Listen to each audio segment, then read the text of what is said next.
1 March রবিবার দুপুরবেলা সীতাকুণ্ডের জঙ্গল থেকে টলতে টলতে বেরিয়ে আসে এক 6 বছরের ছোট্ট শিশু। তার গলায় ধারালো অস্ত্রের আঘাতের চিহ্ন, জামা কাপড় রক্তে ভেজা, কিন্তু সে এখনো বেঁচে আছে।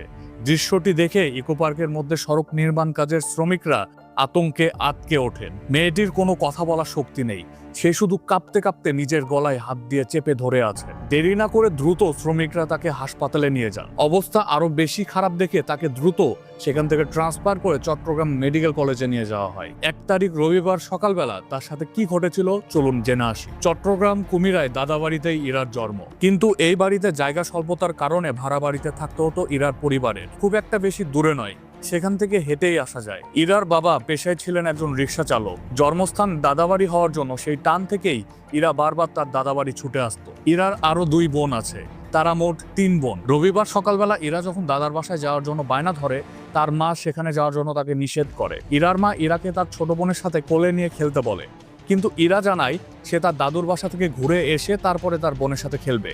এই কথা বলেই ইরা তার বাসা থেকে বের হয়ে যায়। ইরার মা জানতো যে ইরা তার দাদুর বাড়িতে আছে, কিন্তু রবিবার দুপুরবেলা ইরার আত্মীয় স্বজনরা ফেসবুকে ইকো পার্কে ইরার কাটা ছবি দেখে চিনতে পারে যে এইটাই তাদের ইরা। ইরাকে চট্টগ্রাম মেডিকেল কলেজে ভর্তি করা হয়, আর তার স্বজনরা সেখানে দ্রুত পৌঁছে যান। এই ছোট্ট মেয়েটার শ্বাসনলীতে দুইবার অস্ত্রোপচার করতে হয়েছে।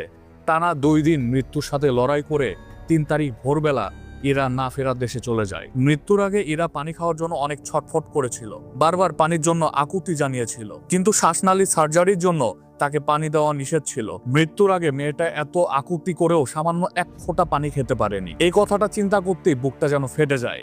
এত ছোট একটা বাচ্চা, মাত্র 6 বছর।